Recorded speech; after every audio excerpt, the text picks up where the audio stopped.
I'd like to call the special board meeting Thursday, April 17th, order. It is now 5:17. First item on the agenda is resolution.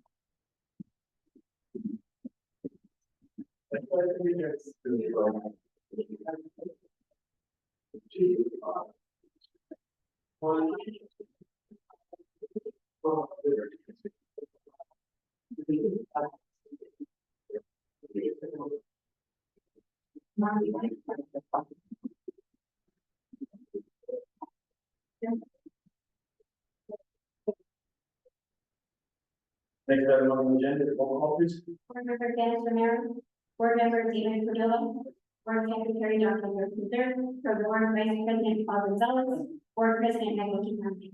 President.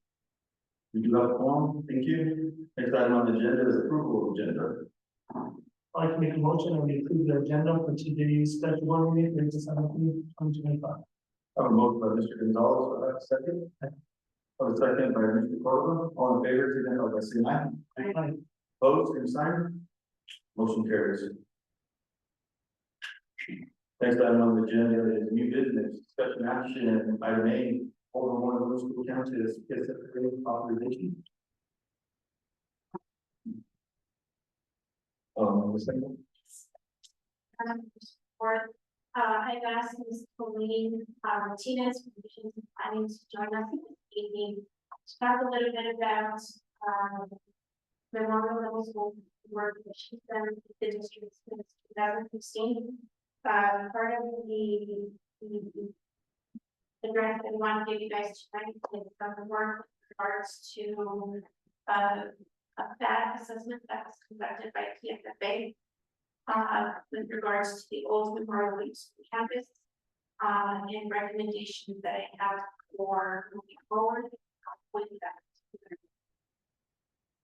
Vacated lot. So, the professional is here to talk about the specifics of how that is. Good evening. Board President, or since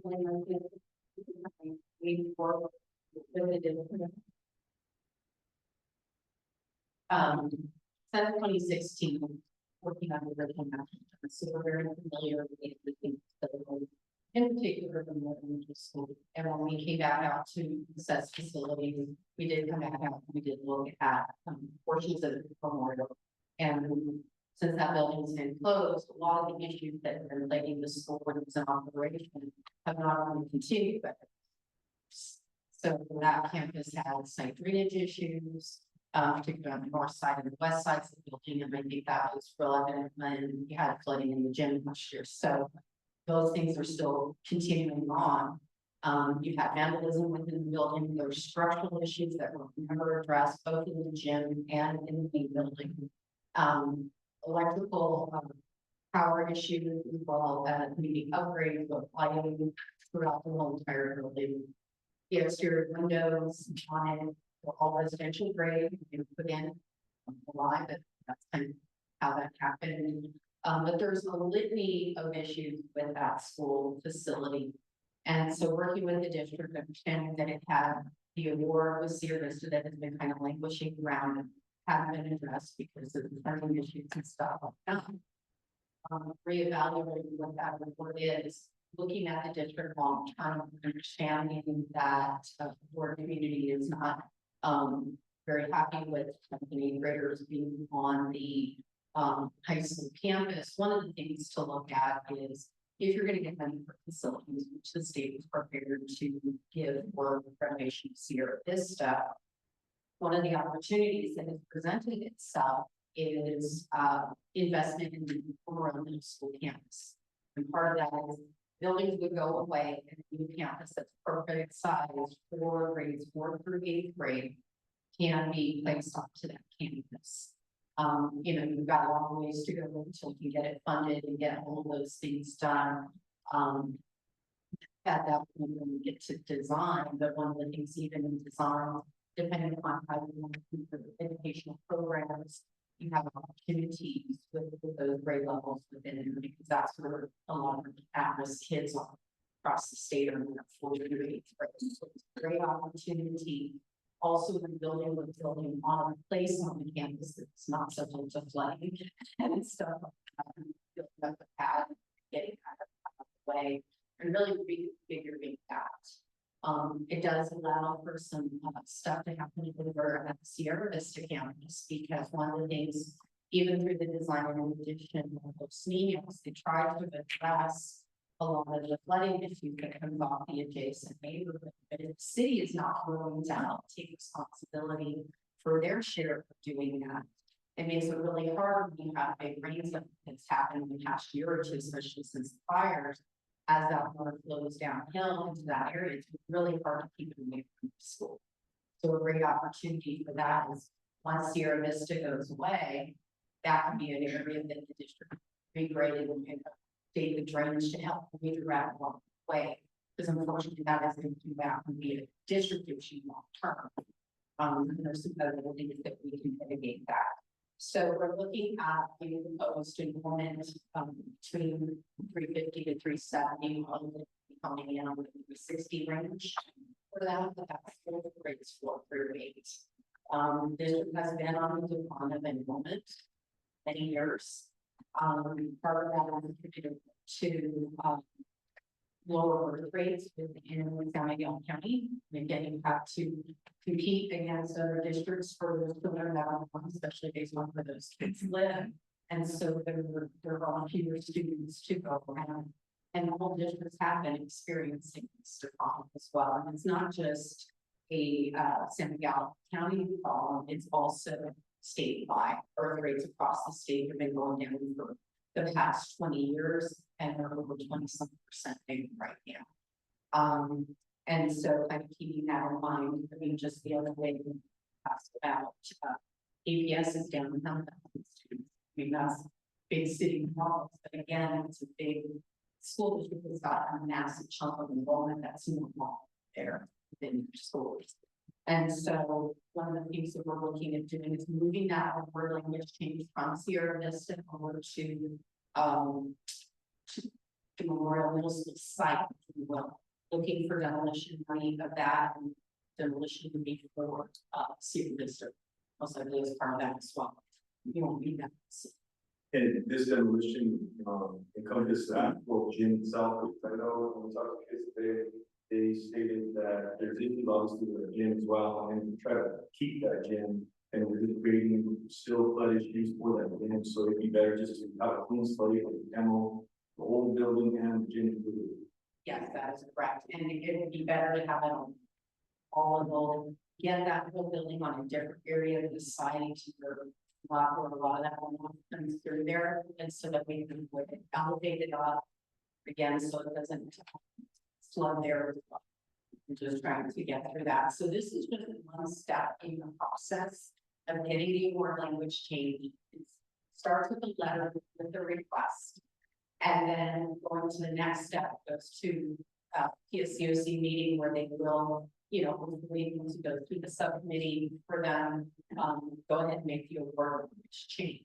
And then it'll be the next steps the district of the state is talking about. So having some programming, are doing a complete change on the school in terms of it. So it's going to be really looking at how you're going to deliver education, because now you're taking the middle school moment, but for the 5th grade, how are you going to do that?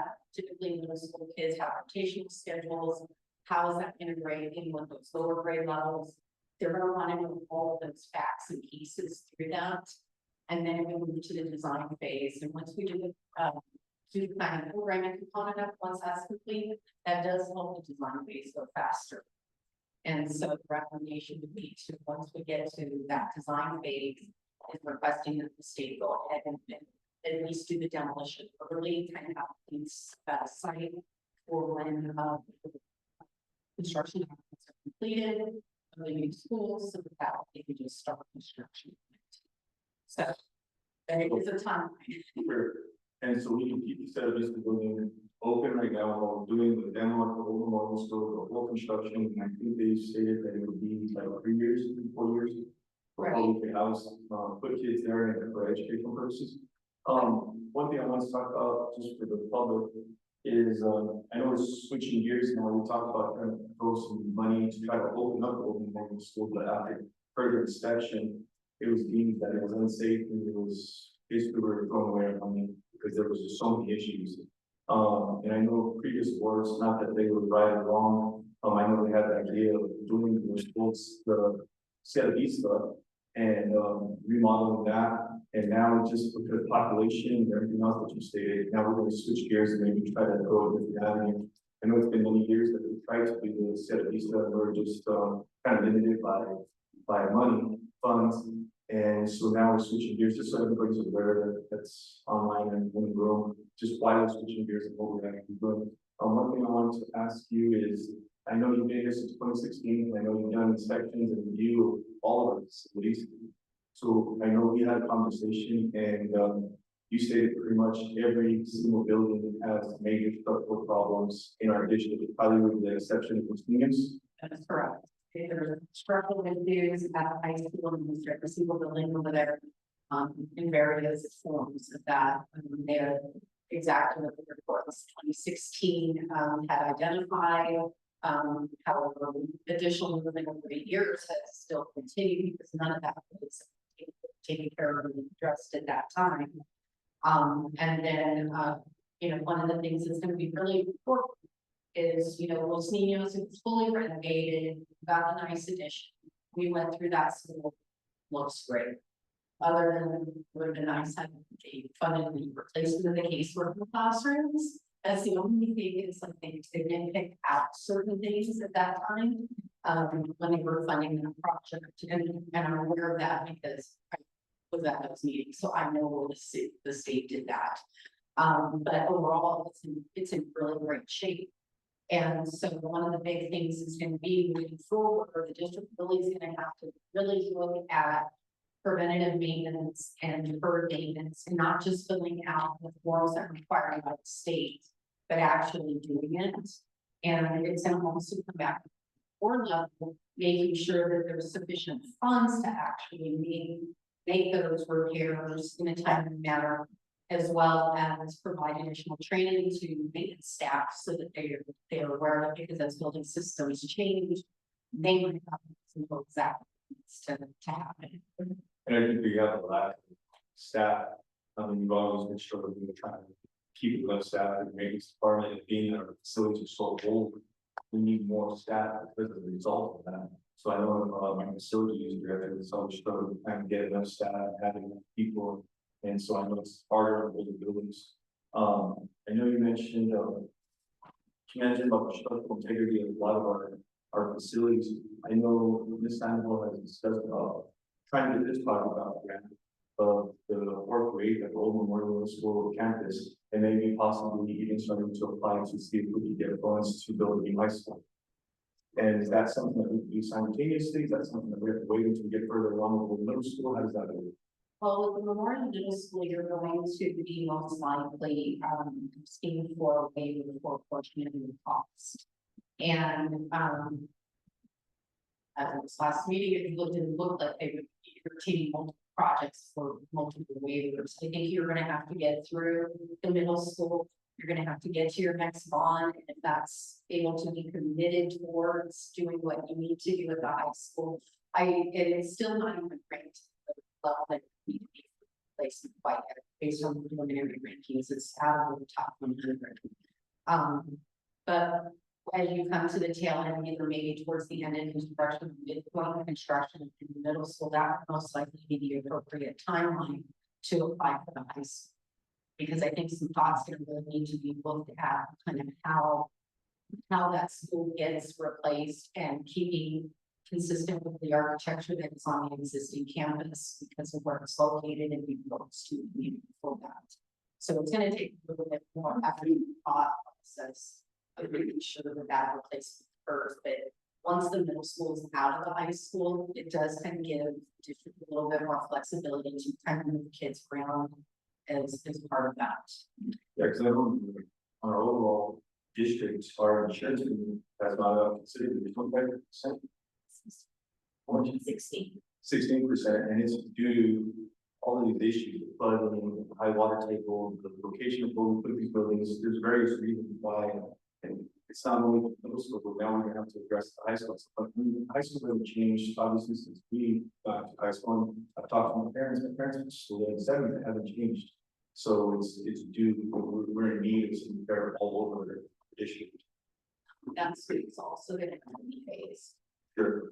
It's gonna be a phased project because you're gonna have to replace or repair buildings one by one. So that's one of the benefits of having those middle schoolers off the campus, because you can use that heavy building to kind of like shuffle kids over into that space, because those classrooms within that building are in fairly good condition. They're not the biggest size ever, but, you know, as in terms of good educational space, they're sufficient enough. As you have to start. And so, well, it makes me how often do they do that, rearranging the schools? Rate ranking is annually, they just released this week on Tuesday, the updated ranking. of The schools and preliminaries, this, it's got a 60-day window where they're looking at other schools that have provided updated reports and stuff like that, and it's gonna show it within that. It could go up 4 or 5 each direction. It's sitting in 124, so we just slow down. So it could go up a few, it could go down a few, because there's other schools that I know specifically that are gonna probably enter the top 100 and kind of move on there.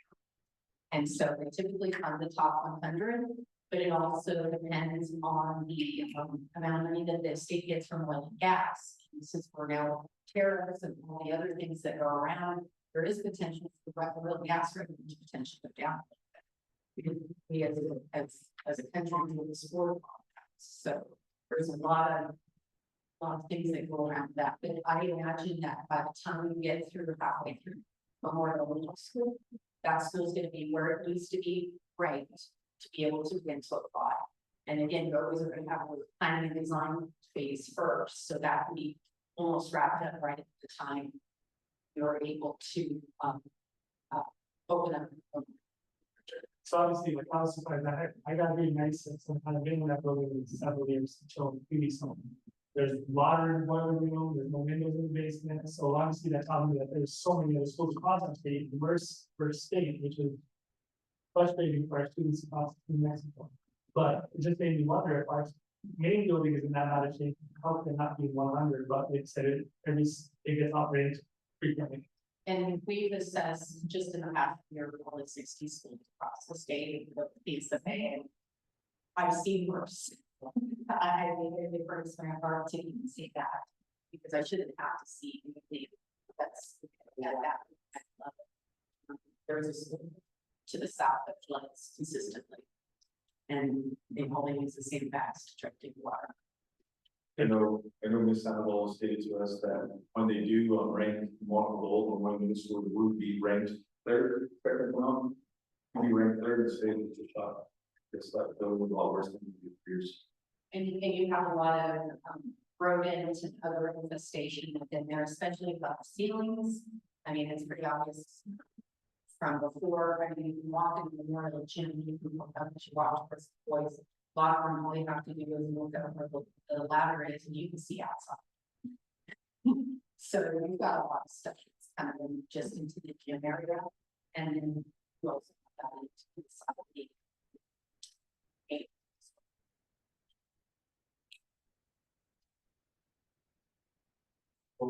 Or any questions?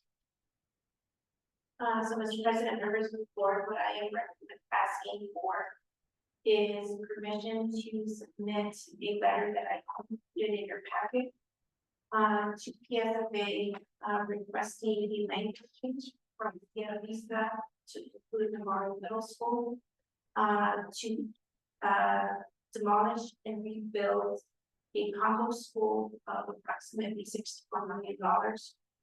We meet the waiver requirements and also meet the bond capacity. So if a grant permission, I will that it should be paid tomorrow. The timeline would be that is my request to you all.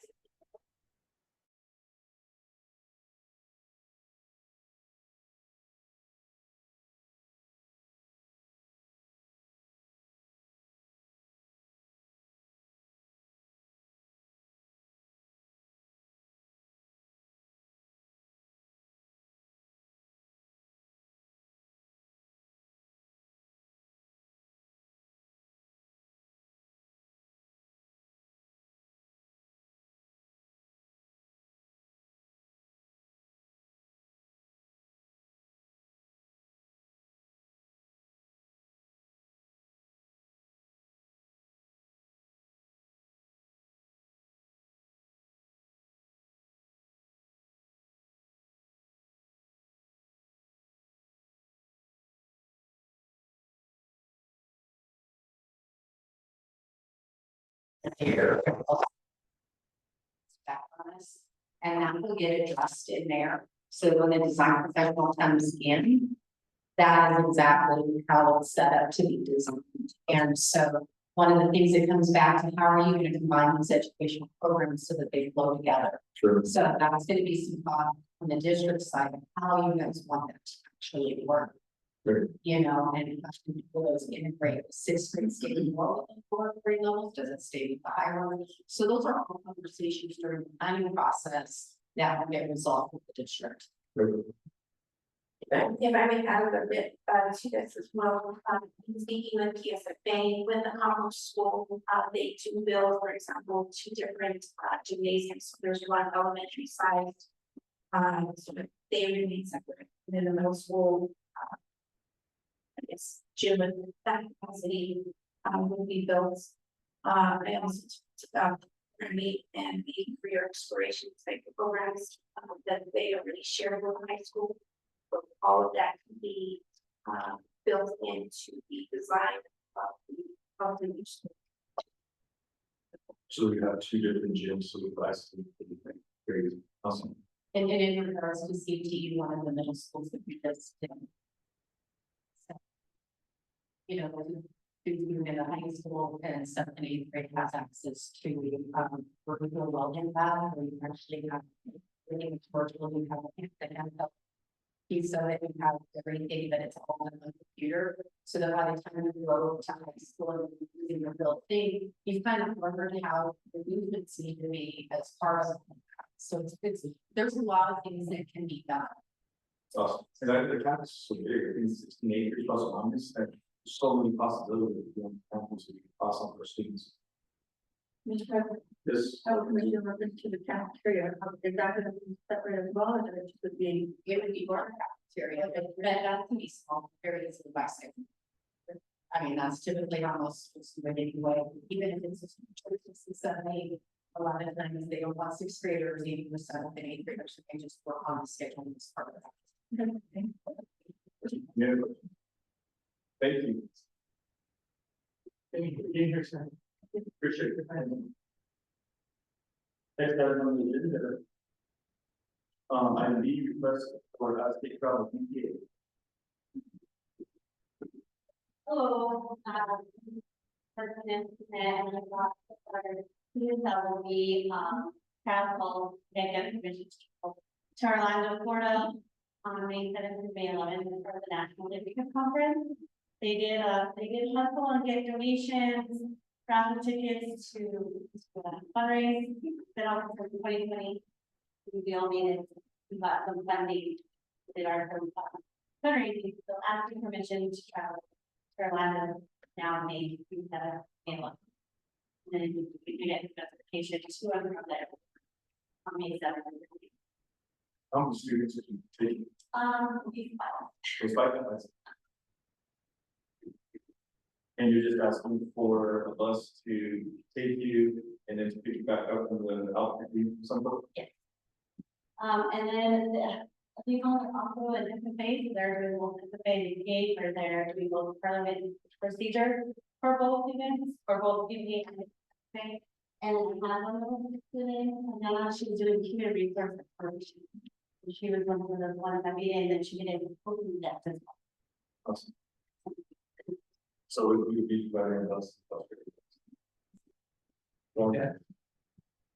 Yes. Have a motion to approve, sorry, this week maybe the motion to approve the actual out-of-state travel plus the transportation to and from. Motion.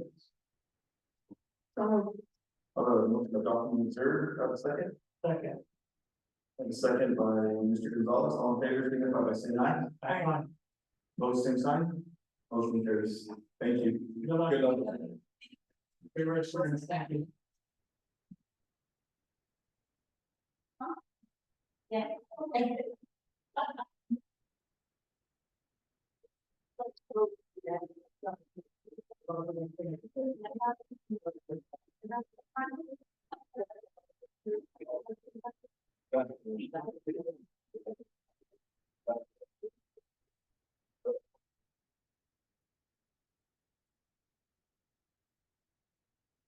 Next item on the agenda, item C, create inspector creative equipment quote, consent.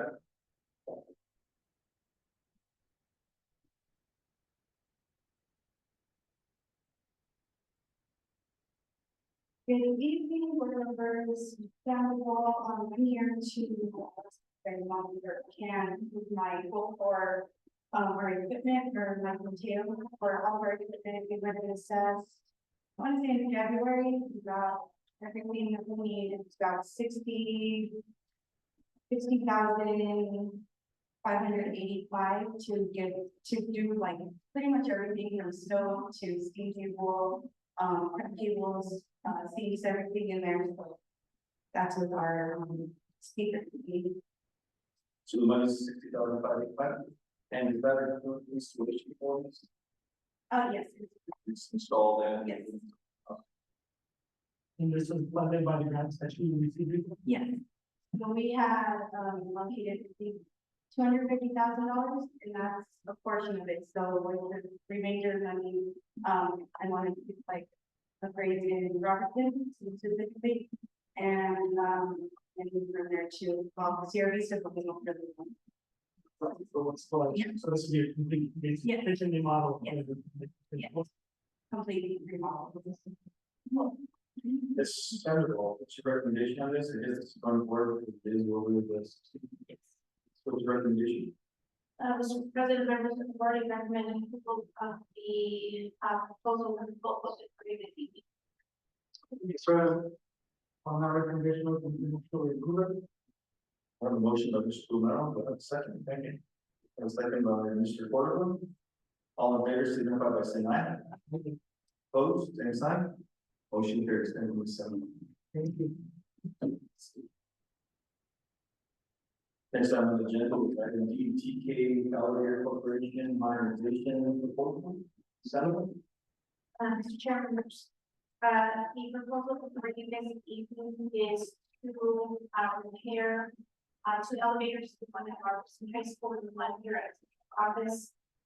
These two elevators have been out of commission for several months now. So we have worked with TK Elevator Services, and they have given us a modernization proposal because a lot of the parts in these elevators are already have already separated for us. So there are two separate quotes for you. I actually spoke with representative later this afternoon. $100,000 was appropriated by the group for this. If anyone else funded $700,000, but at least we have. I will let you know right now. I will beg for forgiveness because we had a timeline they did already.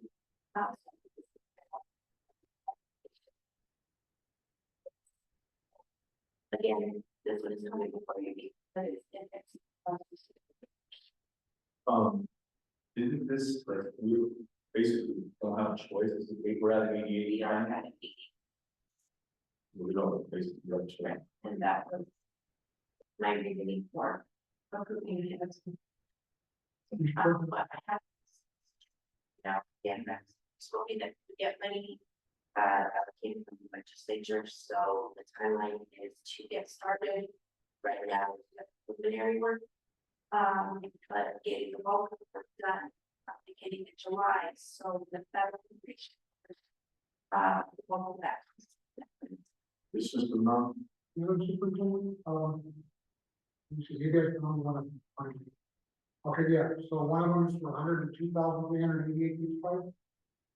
Everything in total is 90, what should be 94, Oh, no, there is, yeah, 94 and then 96. 24, 169. Yes. Okay, all right, so a total of 238 for both. Okay. 96,000. As long as I know it's appropriate, but we have. Yeah, but that's for both. And what's the time of completion or this 500, because we're getting started now, the hope is that they will be done before the start of next year. But that will be, for some parts, anything else. And does, with any of this come with a warranty, right? Does how long?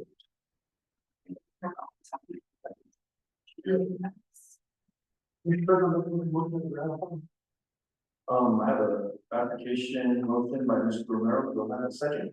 Second. A second. I have a motion by Mr. Romero for ratify application. I have a second by Dr. Missouri. All in favor, signify by saying aye. Aye. Opposed, same sign. Motion carries. Thank you. Next item on the agenda is work session, item A, budget review and planning. Assemble. Mr. Chair, members of the board, we move into the work session. I asked Ms. Phillips and Bruce to put together, the presentation for the evening, to kind of give you an overview of the estimated budget that we are looking at this point in time. We have, recently received the unit value. That is robust. What we're looking at is, a lot of the numbers.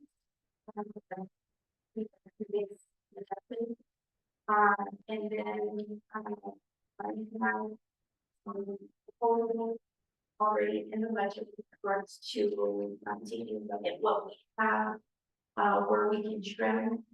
I have been, working with, some consultants with regards to budgets, is looking at what they will recommend for the district or side. They are recommending that we have at least between $2 and $3 million. I believe I think we were close to 300,000. So one of my goals is to build that up, right? But also being strategic in the move that we make with regards to staffing, which is the majority of our costs, and then taking a look at what additional expenditure we have and where we can have to make some decision to contribute some of our things. So with that, I'm going to move and defer conversation to the third question and explain the budget deficit.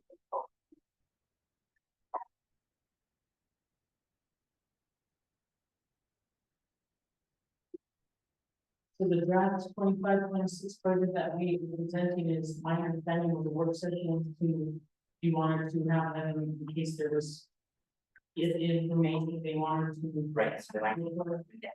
And so the first slide is our the revised fiscal year 25 SCD 16,371,084. So this is the final number that we did just receive the final correspondence indicating that we had to decrease our SCD by 603,000, and that we presented in this week's board meeting. The estimated fiscal year 2026 SCD is 16,947,522, was an increase of based on the new unit value, which is on the second bullet, 6,845. And this does include 4% pay increase across the board. I guess recently the governor vetoed there was supposed to be language about an average increase, and that got changed to 4% for everyone, which we were building in. So Mr. Sorry to interrupt you. So the 4% pay increase, they basically gave us an increase in unit value to cover that 4%. It kind of covers it, yes. We actually did an analysis of that, and I do have another sheet that's not in here, but we did try to analyze well, what is a 4% increase with benefits, and then, so it's very comparable, but Thank you. our estimated budget revenue for the operating fund is 17,498,361. Food service, we're estimating 835,000. Athletics, about 75,000.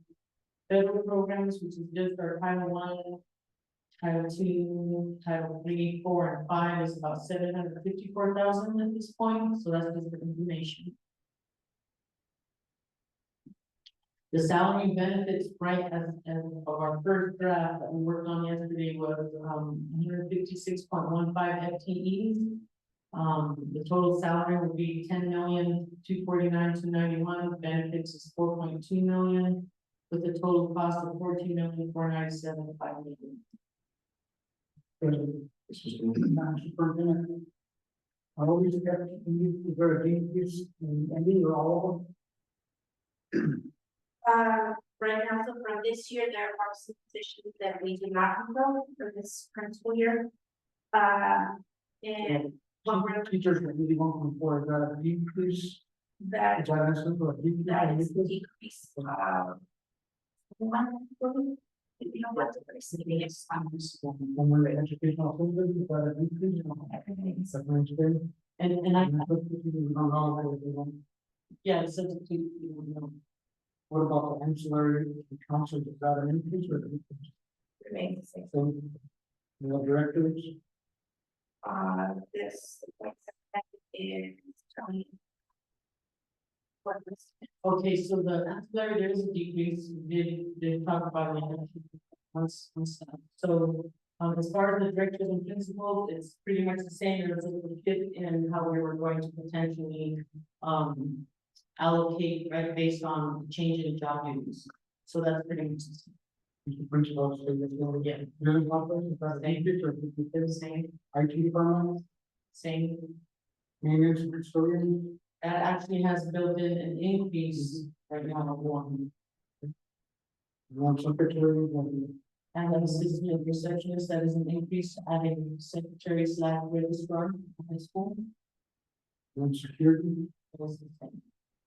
we have secretary, and superintendent's office. And we did, that is an increase. So did we get any percentage of what we're spending on admin versus what we're in the country? No, I didn't, no, I can be, I'll email it to you before next meeting, for the. Thank you. Mrs. Can you give me, do you know that, can we get like the last 4 years? So we can see what that, ratio is between, classroom staff and administration? Just to see if we, over the last 4 or 5 years, has it been steadily increasing, if it's been going down, just so we kind of know what's working for that. Because if it's increasing now, maybe they've been increasing the last 4 years, if they've gone down, and they're increasing, so. Yes, we can do that. Thank you. This next slide is our additional compensation, which technically is the supplemental pay, so that's basically broke it out into, different categories. We have the athletic activities, which basically is all of our game personnel, lunchroom duty, overtime, board meeting, student travel, education stipends, credit buyout, separation pay, custodians maintenance, which is just typically additional hours when they work, and then staff, the staff is basically, staff stipends and, additional bonus when they work extra. And you all relevant to like this year,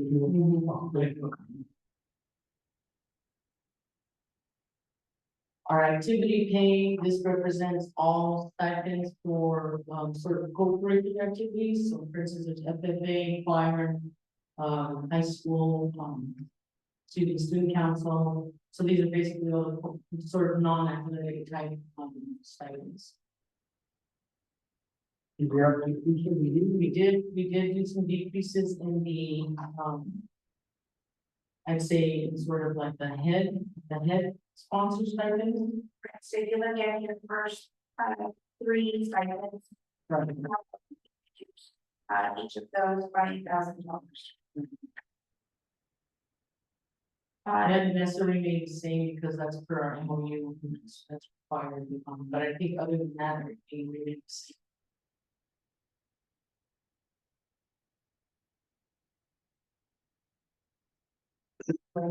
So, question is it based on like estimated time while we're spending in their role in student council, compared to say FFA sponsor? How did I decide to go from like 4,000 from FFA to student council? I have not been able to figure that out just yet, I'm assuming that that's how we as they did any sort of index or factor, which to determine the amount of time, that they put into their programs. There was a, 16, 17, 17, 18, there was a, sort of a spreadsheet that was generated, and it was worked on by, at that time, superintendent and associate superintendent at the time that we had in place. And they worked with, Mr. Fulgenzi on coming up with different, rates of pay based on the type of activity. So we do have that, because we did bring that up during our budget meeting to determine how we should work with Mr. Fulgenzi to say this is, we may have to change it, and that's, so we did have that based on, and they, I don't, and I, we have probably have to talk more to Mr. Fulgenzi about how they determine what those, different stipends were at that time. And I did not touch the investor, stipends because they, if we drop those, then, we individuals who are completely interested in supporting the students, and those are relatively small, so. Like I said, what I was teaching was the larger dollar stipends. Well, just where BPA, the year-round program, correct, and this was based on student council. So if you compare the time these teachers are dedicating to educating their students, compared to even smaller athletic stipends, as far as coaching, so coaching for a couple of months, there's a very big discrepancy between coaches and our sponsors and smaller programs. So I would like to see that being at least look into it, and how can we, again, education first, how do we make sure that these sponsors are getting what they need to succeed and support our students.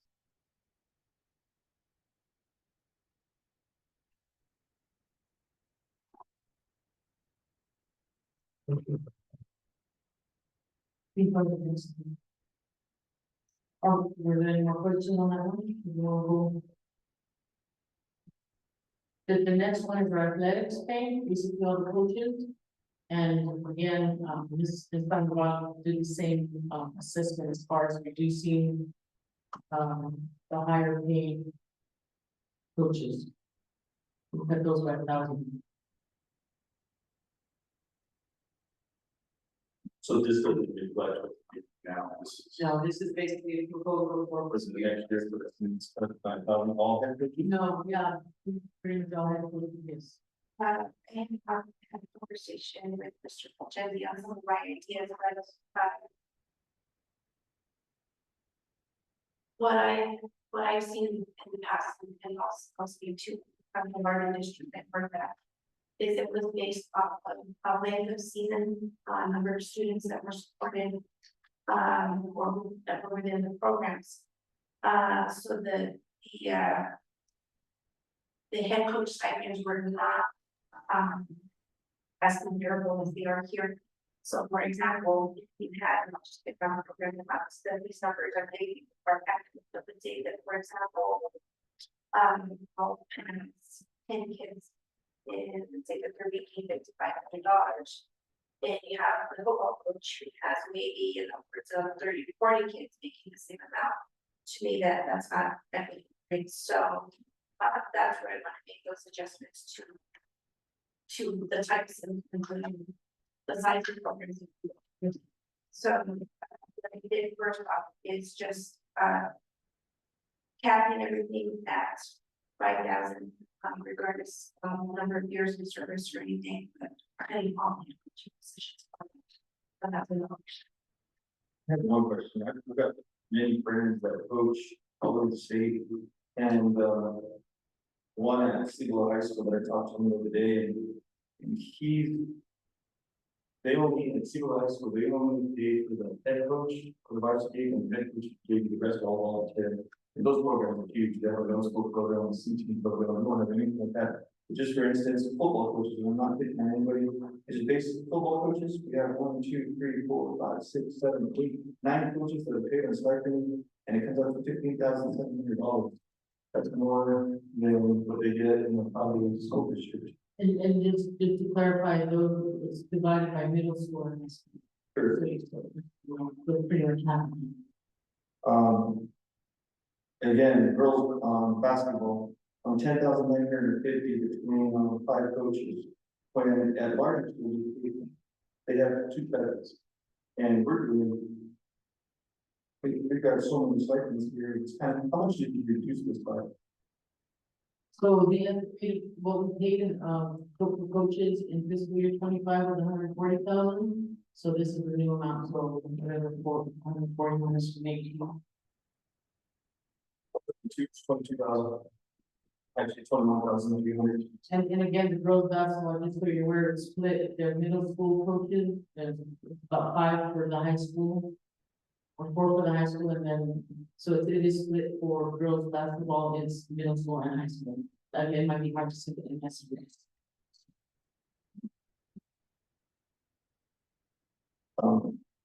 Yeah, so there's 2 for middle school, and then there's 3 for girls basketball. So there's only 3 for girls basketball and 2 for middle school basketball for girls. Ms. Sunwell, do you think we could get a little bit more competitive based on your non-activity pay stipends? We're paying more for athletic coaching than we are for student council sponsor, messes sponsor, or do you think it'd get competitive and if we have to reduce our athletic schedule by more and adding more to our non-athletic? Just so it's a little bit more competitive. One of the things that I can, draw your attention to some of these, programs, so for example, I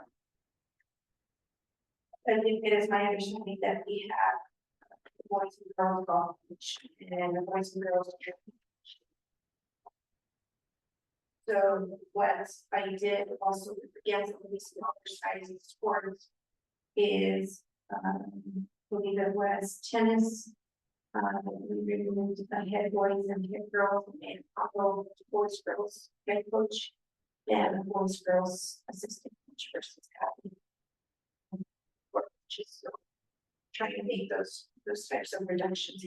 And the reason I was looking at this was the results of the things where everybody program, I don't think any of the program across the state is also state bar. But I do know that we are putting operational dollars. Again, I'm looking at reduction of costs, trimming and building that cash balance. Make sure you go or I touch the outside or I touch classrooms. So this is Yeah, that gets back to, is maybe the activity pay for the non-activity is right, and maybe we need to just cut our play pay more. It just, I think there's a lot of people that will raise an eyebrow that if you look at this, I'm glad, Ms. Lewis, thank you for doing this. This is really good that we can look our eyes on and see things. It's really good, thank you. But I think there's going to be a lot of people in our community that are going to raise eyebrows when we're looking at NESA sponsors that are making considerably less than any kind of athletic program. Not to mention we're paying so much for one, and I understand we have no school programs and so on. But I do understand that athletics are creating money. And some of these others non-athletic don't really bring in as much, but we still got to treat it the same. We shouldn't depend on these kids just because they're not athletic and they're the BPA and other activities. It just, they're raising that when you look at this.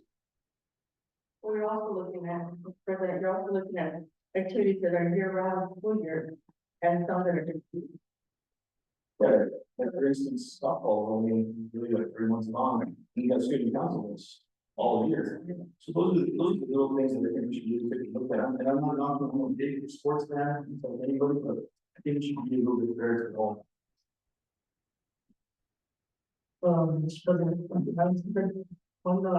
don't see, in years past, we paid a stipend to athletic director to over kind of specific cases like athletic director, obviously county sales stuff. Is that still, is that what the estimate is?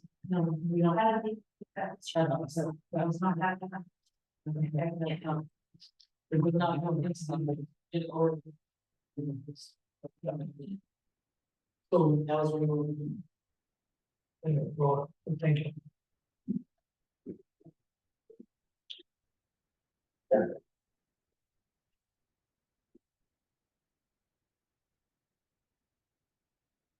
Any other question on that? Again, thank you, so that was very informational.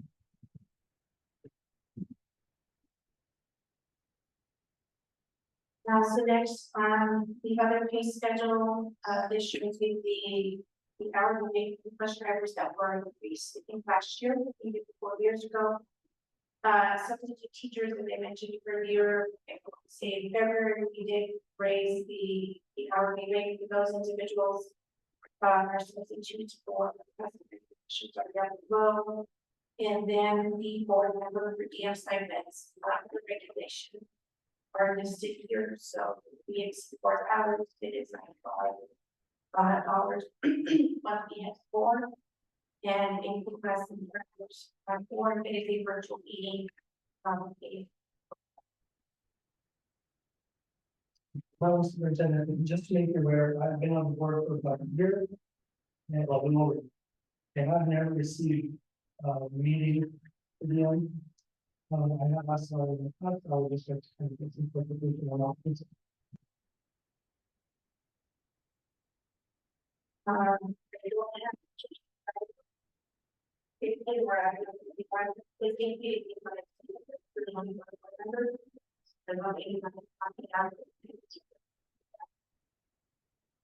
the intention of the sign-in sheet that you sign every board meeting is to account for the length of the meeting and, you know, whatever that is. So we can always render back to we pay, based on the hours.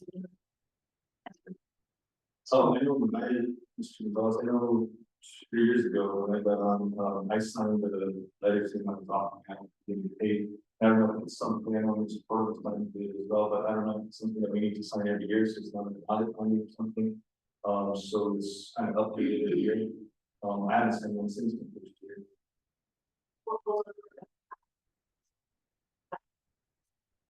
Thank you, Superintendent. Again, requested, I just want to make sure that sign something to make sure that we do what we need to make sure that that is not engaged.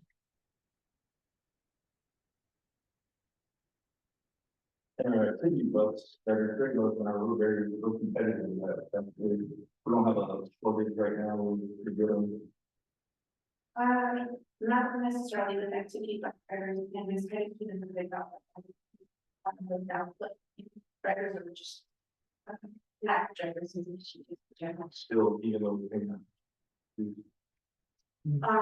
With here, do we have transportation elements?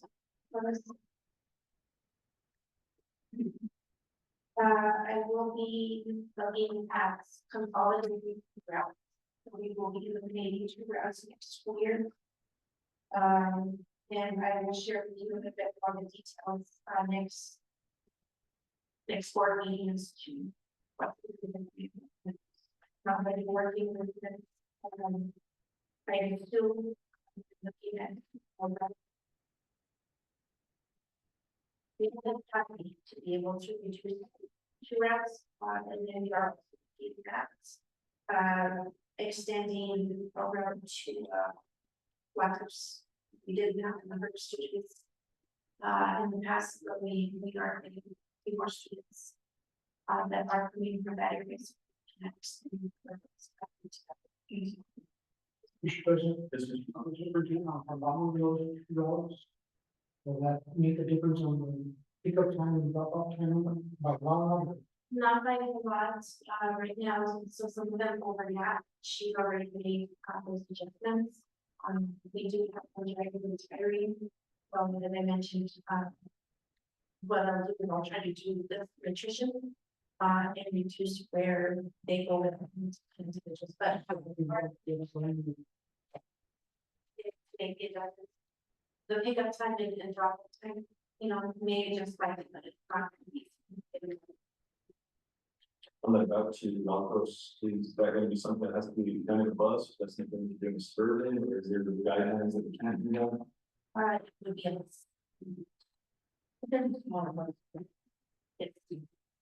but what we are looking at is not necessarily adding the route, extending. President, just a question. superintendent, like, I mean, I'm thinking about the legal, how much time would be like? How would that look for their thing, if they X amount of hours per day, overnight, or, how does that, how does that work over connections? They don't, they should be overnight, so that they get paid for. To the. So the 6 to 3. And then from that, the 8 and the pickup. Time they start again. So you're looking at that probably breaks, maybe another 10 hours. Literally about so many hours a day, or else you get this thing. Like, so they go all the way down to house. Drag it down. And then they have to sit there at the game, whatever, then they have to. Because you can't rest. And probably 10 hours.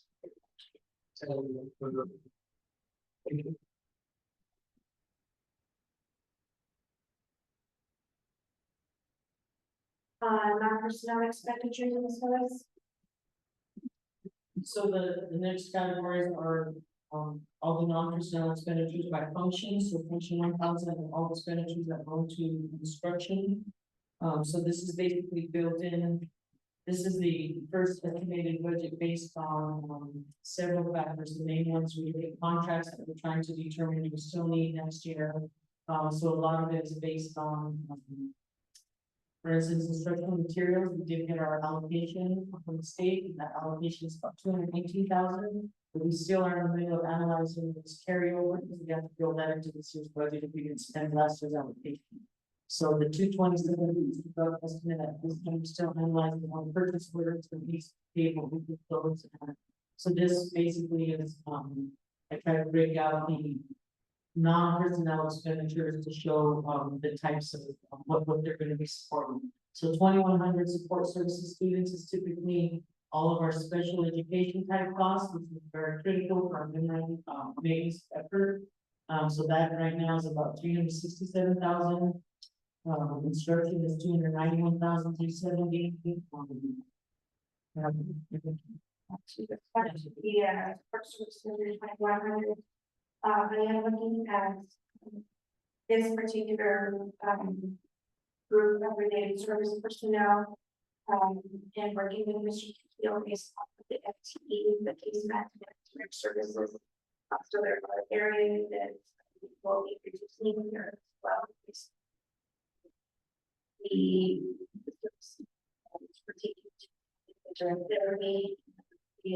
report writing and so on.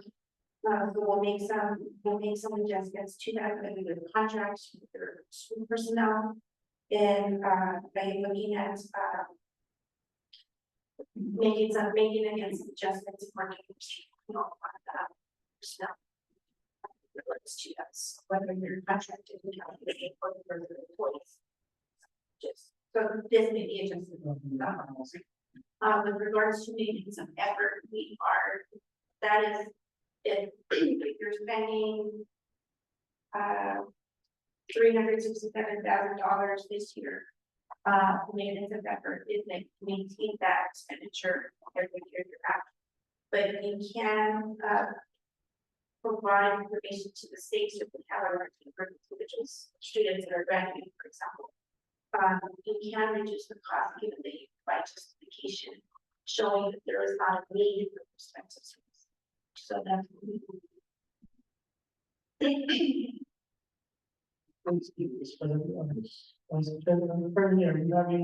Are we able to retain enough therapists and psychologists working for different, having any challenges as far as staffing? We, as you see, we have something that are contracted here, reflection that we have seen because local contractors that run the school. But I think our bigger issues for the special education teachers, that's the actual issue. Right now, we are fully staffed at the contractors and the services. Based on our support service, based on enrollment over time, that you adjust that with your thirds? I don't know if it has been done before, but looking at the numbers for the FTE, we will be making those adjustments. The decrease. Obviously, the reduced. Right.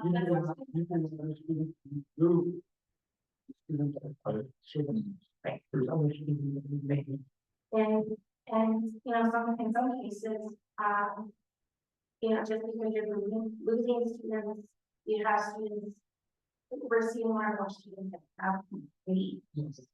So, you know, that's not always the case, you know, you're gonna lose, but more, some of them are gonna need more service.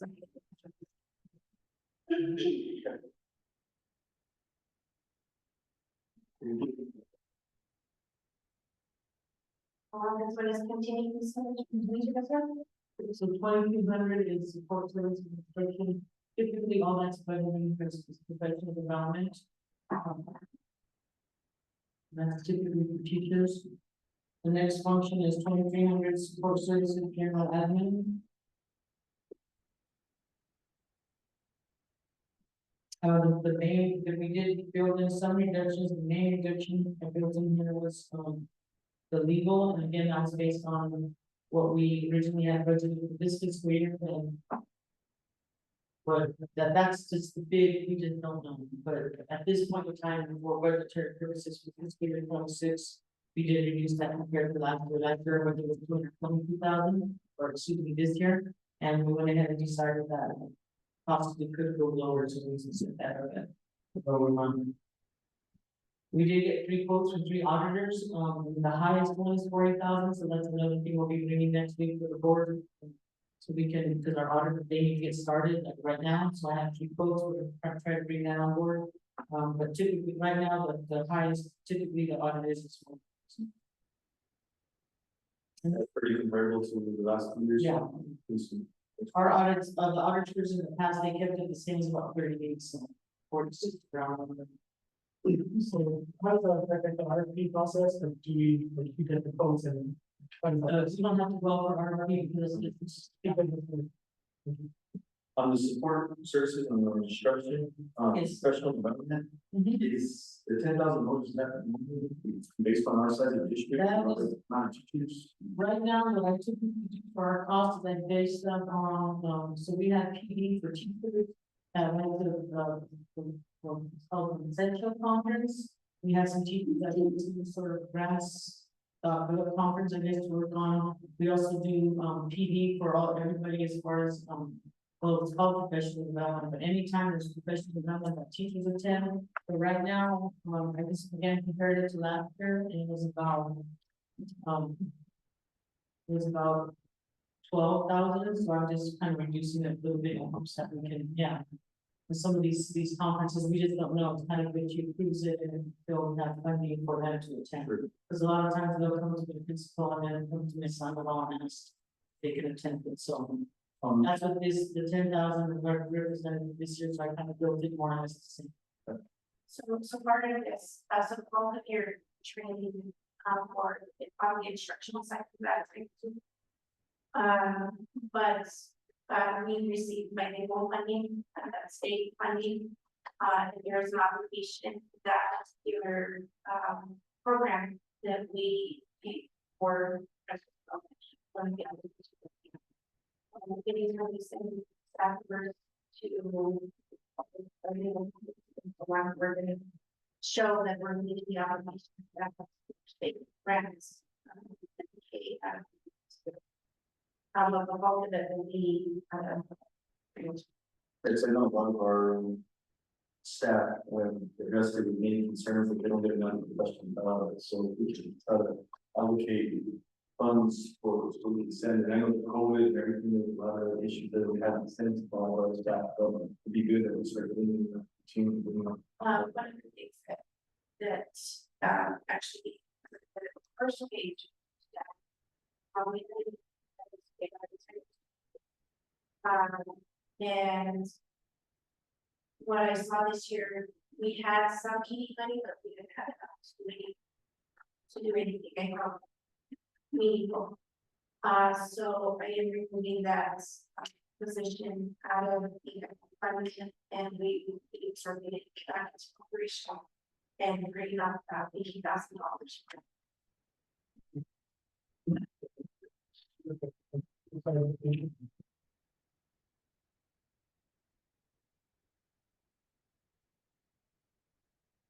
Any other questions on the public services?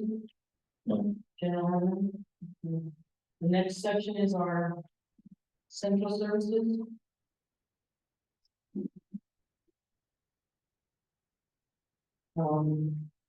So again, this is the typical for professional development, and there's, that basically includes our IT staff. And we did, he has significant amount this year in order to get, training to Power School. Other professional services include that, bulk of that is our accounting software that we use, and Power School as well, which is included in one. And the contractor we use that generates all of the, what do you call it, parentage to make your Power School stars. Nova, whatever that means. So that's about 25,000 for that. So that's all built into that. Other professional services line for 60K. This one is like central office, like, That's the 60K typically for the 60,000, that's basically the software for, Thailand technology, which is our accounting software, Thailand Analytics, which is that one who does all the logo stars recording, and we also built in some learning for, IT, which is for the Power School. And the PD is, a lot of that is all about, I'd say about 6, maybe 5,000 of that was for the Power School training, and that is new. I'm not having that, but obviously it's, it's pretty critical. And then that includes all the spring budget trainings, but that's like maybe $300 each, only 2 less than the 2600. Well, yeah, so that's basically good, we have being an estimate and carrying, I'll go to the national conference. And one of the things that we've done, is working with contractors and vendors, and reducing the cost of some of the contracts that the district was committed to. Some of these vendors, 3 years back, renewing some of the initial contracts came in, once they maybe a year or 2 years ago in some cases. The enrollment is much higher, so we're seeing maybe even 500 to 600 students, more being built. Contracts, we're trying to, we can't break the contracts, but we're trying to negotiate them down to being closer to the goals that we have. And also doing away with, contracts that, there were some programs that were used. So we're eliminating all of those as we're finding them. You know, so that's what's. What we call it, making sure that the school's actually using all that. Mr. The software that you're looking at here, what kind of software is that? And that's built into 60,000. Down below, the 35,000 is. There are like 4 or 5 different, there's called Edleo Insight. I don't know this name, I think it's called Aptitude, Machine International, those are related to technology. It's, I guess, stuff that we need for all of those stuff. I guess we'd have to bring Mario or Kayla in, but it has to do with the Facebook, the social media stuff, all the stuff. Your website. You know, And then we have, it's, that are. I'm not a technology person, but maybe a little bit, they're like the firewall preventions for students, you know, so to make sure that when they're using their homeworks, they're not being, that they're not going to websites, so they should have been.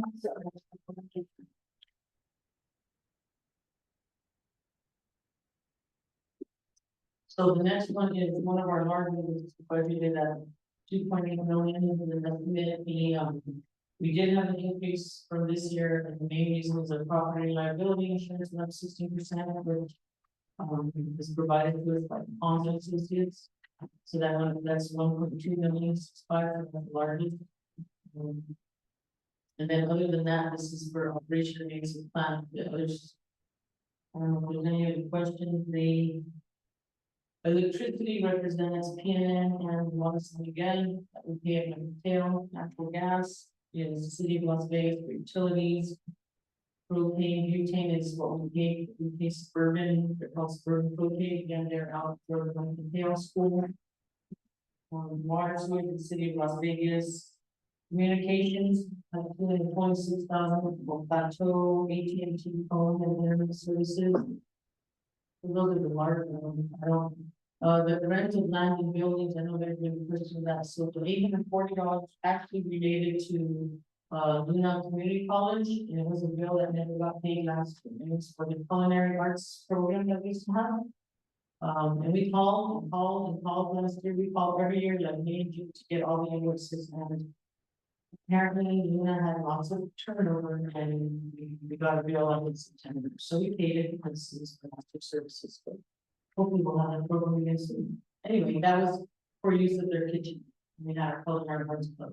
The rent of equipment and vehicles for $4,250 is related to, it's called Audience, which is our mail stamp machine, where we do all our mail stuff downstairs. And then the 92,500 is for our copiers and printers.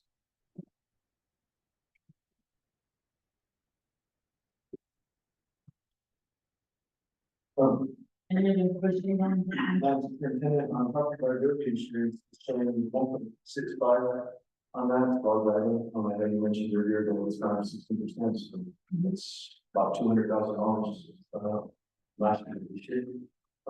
We on the, I know Ms. Lewis, you might be able to do an answer to this, but Mark, we seen that increase a lot. It's been increasing, yes, for a year. They provide us the information. This was one of the big costs that we were able to, have huge savings last year, before the budget, before you approved it. Was, they originally tried to pass on a 32% increase in our premium. And they finally adjusted it and it came down to about half of it, 15%. And we literally saved almost 450,000 just with that reduction. So this year, the take is, because I talked to several other business managers, because I asked them what they're, and it was 16% for straight across, that's what they do for everything. Because we all get provided the information and it's on the website as well. But yeah, they said that it was due to several things, but yeah, it's pretty much straight across. I was wondering also, due to the fire, I know a lot of people in the community, the insurance companies going down due to that fire, so I think we are having some kind of impacts to that. Slated week to Las Vegas, but there's a lot of litigation going on the state and we have with lanes with misconduct. So that is one of their participants related to they did something that it was not things that was kind of important. Money and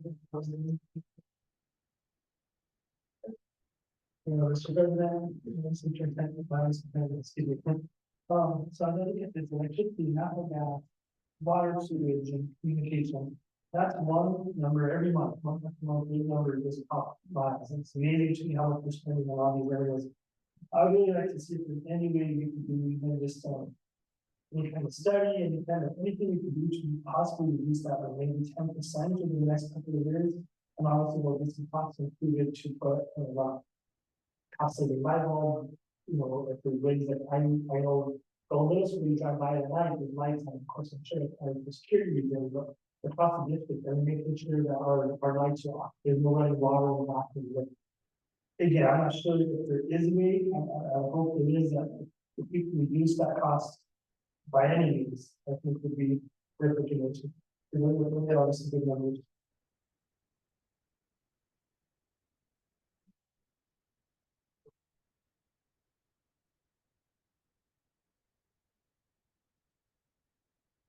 This thing to the next, so any questions on that, those that section? The last one is 2,700, which relates to, unit transportation. So most of these costs are just related to non to and from driving. So basically, Cornerstone there is our diesel fuel, and that's basically if there's what's an activity, driving. And then. So I don't know if there's any questions about it. And do you think with the tires, $1,800? That's all we spent this year. So literally what I'll do is I look at what are the actual costs we spent, and say we have a purchase order for 5,000. And if that's all they needed, so, It just seems pretty low for like a bus. but that may just be, again, remember, this is just for the non-bus. Right, activities. Bus and when there's been certain times, basically, this yard man, the mechanic will do a good job of making sure he has good inventory as far as. So when we tell them there's money spent, it people.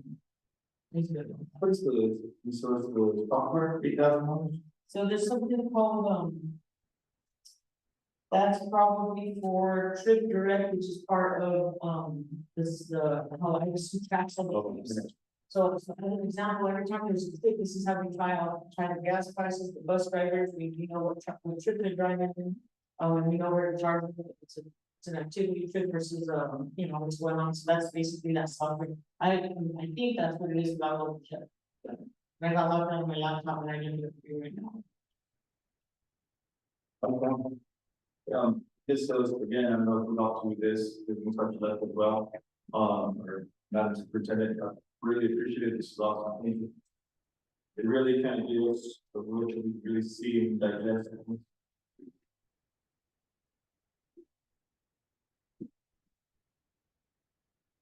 Any questions? All questions for me?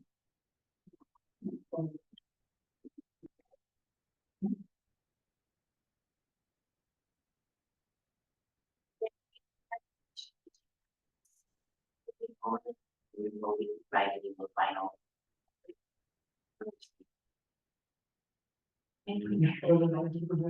My opinion is, you know, I don't believe we need a software superintendent.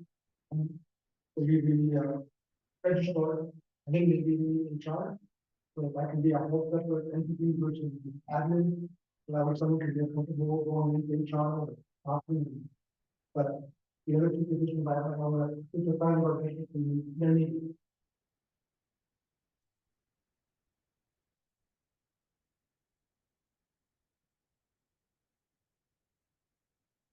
Anything else? Coordinate about the year involves.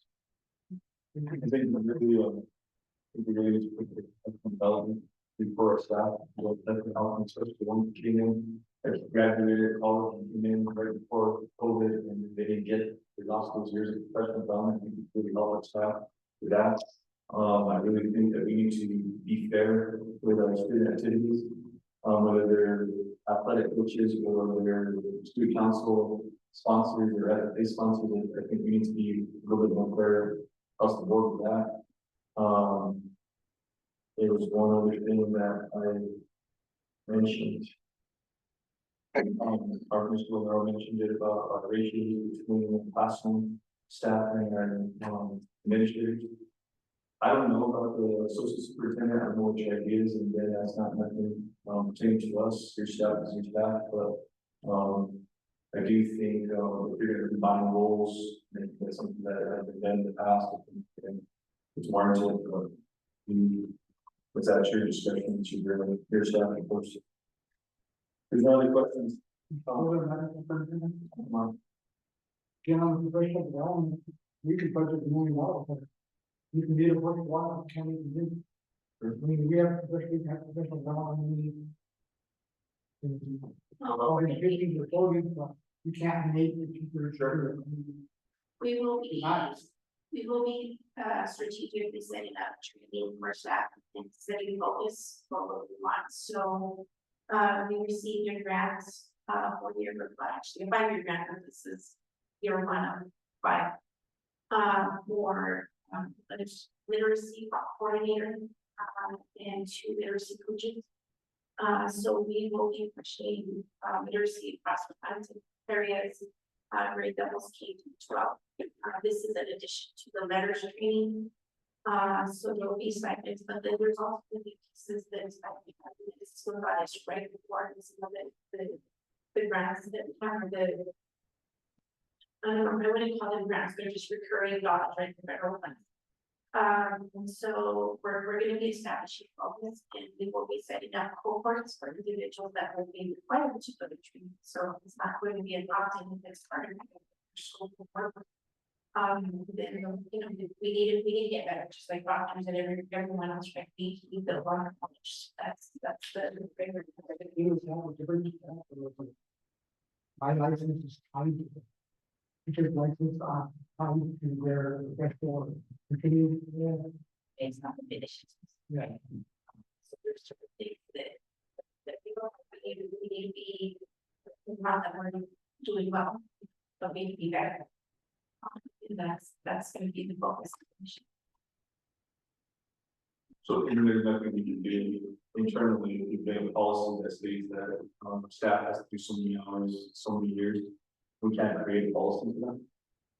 We can, we have, every year, within 40 days, we have what they call a professional development, that's required by the state. What I have done, in the past is we made a district school and then school individual.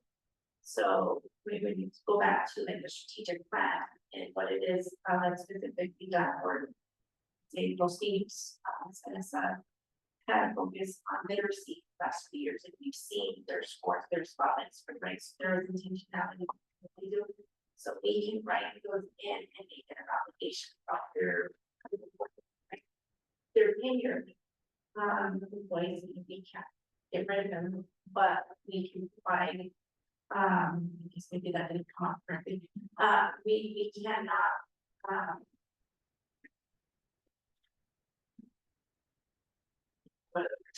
we cannot discharge or terminate them, but we can make requirements of their job and their assignments.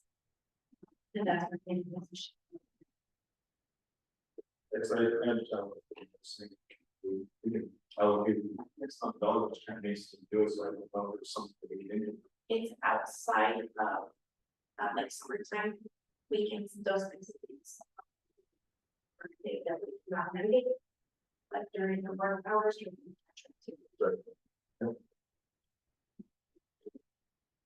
There's no other questions. If that on the agenda is future planning, regular one, April 24th, which is next week. There's no questions. Next item, here. Motion to adjourn. So move.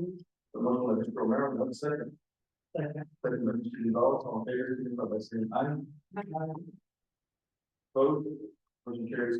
The record reflect that Mr. Romero did attend the meeting and walked in at 5:20.